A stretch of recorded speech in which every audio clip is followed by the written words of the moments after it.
తెలంగాణలో తక్కువ ఫీజులతో high quality results ఇస్తున్న ఏకైక సంస్థ తిరుమల్ ఐఏఎస్ ఇన్స్టిట్యూట్. నమస్తే, వెల్కమ్ టు సుమన్ టీవీ. నేను జానకి. హిడెన్ కెమెరాలు లేకపోతే చిన్నారులపై అఘాయిత్యాలు ఇలాంటి వాటితోనే స్క్రీన్ మీదకి వస్తారా అంటే ఖచ్చితంగా వాటి కోసం మనం చర్చించుకోవాలి, మాట్లాడుకోవాలి. దేశవ్యాప్తంగా ఏమో కానీ టోటల్గా తెలుగు రాష్ట్రాల్లో కూడా చిన్నారులపై అఘాయిత్యాలు ఎక్కువగా కనిపిస్తున్న సిచ్యువేషన్స్ అయితే మనకు కనిపిస్తున్నాయి.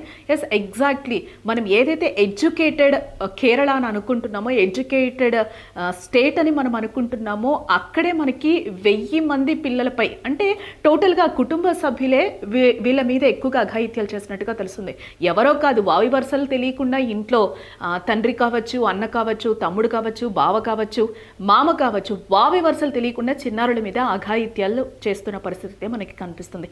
ఇవన్నీ కూడా మనకి చైల్డ్ సర్వే ఒకటైతే అనాలిసిస్ చేసింది. దాంట్లో అయితే క్లియర్గా కొన్ని విశ్లేషణలు కూడా చేసింది. కరోనా టైంలో కూడా ఎక్కువగా ఇలాంటి అఘాయిత్యాలకు పాల్పడుతున్నట్లుగా కూడా మనకి తెలుస్తుంది. అంటే చైల్డ్ లైఫ్ సర్వే సంస్థ అయితే కొన్ని నిజాలను అయితే బయటికి తేవడం జరిగింది.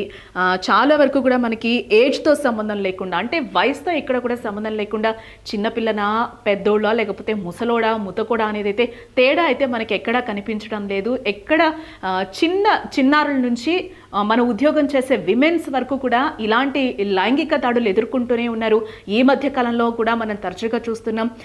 లాస్ట్ మంత్ మనం చూసుకుంటే ఆర్జికర్ వైద్య కళాశాలలో ఏం జరిగిందో కూడా చూసాం. ఒక రకంగా గ్యాంగ్ రేపే జరిగిన సిచ్యువేషన్స్ అయితే మనకి కనిపించాయి. ఈరోజు జానీ మాస్టర్ విషయంలో కూడా ఎలాంటి కేసులు బయటకు వచ్చాయి, లైంగికంగా వేధించింది అని చెప్పి కూడా అసిస్టెంట్ కొరియోగ్రాఫర్ అయితే ఒక కంప్లైంట్ ఇచ్చిన పరిస్థితి, ఆయన రిమాండ్లో ఉన్నారు. నెక్స్ట్ హర్షసాయి విషయానికి వస్తే అసలు నేను చెప్పాల్సిన అవసరం లేదు. హర్షసాయి కేసు కూడా ఎన్ని విధాలుగా మలుపు తిరుగుతుందో, ఈరోజు అతను కనిపించిన పరిస్థితి కనిపిస్తుందో, అజ్ఞాతంలోకి వెళ్ళిన పరిస్థితి అయితే మనకి కనిపిస్తుంది. సో ఇలాంటివి ఒకటి కాదు, రెండు కాదు, చాలా చెప్పుకోవచ్చు. ఇలాంటి ఇష్యూస్ అయితే కంటిన్యూస్గా దేశవ్యాప్తంగా జరుగుతూనే ఉన్నాయి. ఈ మధ్య కాలంలో తెలంగాణలో మనం చూసినవైతే ఇవి, అలాగే కోల్కతా ఇన్సిడెంట్ చూడొచ్చు. అలాగే వయసుతో సంబంధం లేకుండా, వావి వరుసలతో సంబంధం లేకుండా ఇలాంటి అఘాయిత్యాలకి పాల్పడుతున్న పరిస్థితి అయితే మనం చూస్తున్నాం. ఈరోజు స్కూల్స్లో కూడా మనం చూడొచ్చు. అంటే బ్యాట్ వచ్చేది, గుట్ వచ్చేది అనేది కూడా పిల్లలకి నేర్పిస్తున్న పరిస్థితి అయితే కనిపిస్తుంది. అంటే ఎవరో బయట వాళ్ళు చేయాల్సిన అవసరం లేదు, ఇంట్లోనే ఇలాంటి అఘాయిత్యాలకి పాల్పడుతున్నారు అనేది కూడా చైల్డ్ లైఫ్ లైన్ సంస్థ అయితే మనకి క్లియర్గా చెప్తుంది. చాలా విషయాలు అయితే వెలుగులోకి తీసుకొస్తున్న పరిస్థితి అయితే కనిపిస్తుంది. ఎందుకంటే ఇంట్లో వారి మీద కంప్లైంట్ చేయలేరు, చెప్పలేరు కాబట్టి కొన్ని అలాగే కామప్ అయిపోతున్న పరిస్థితి కనిపిస్తుంది. కొన్ని అయితే బయటకు వస్తున్న సిచ్యువేషన్స్ కనిపిస్తుంది.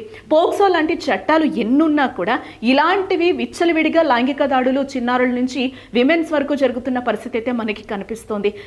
ఇన్ని చట్టాలు ఉన్నా కూడా ఏంటి ఇక్కడ అవగాహన లోపం ఏమైనా ఉందా?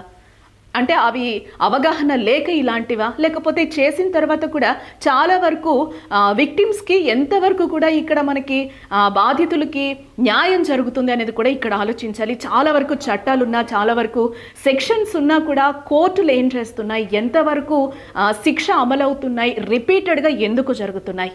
సో ఇలాంటివన్నీ కూడా గమనించాల్సిన విషయం. ఎంతైనా కూడా చట్టాలకి సంబంధించి, సెక్షన్స్కి సంబంధించి కూడా అవేర్నెస్ రావాల్సిన పరిస్థితి కనిపిస్తుంది. అలాగే విక్టిమ్స్కి కూడా న్యాయం చేయాల్సిన అవసరం కూడా ఎంతైనా మనకి కనిపిస్తుంది.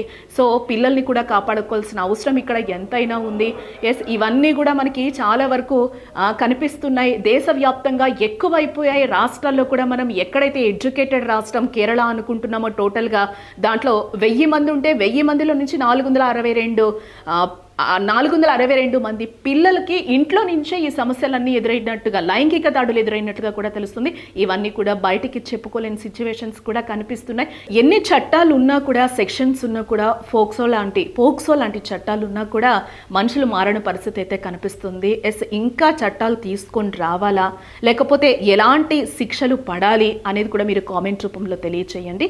Stay tuned to Suman TV.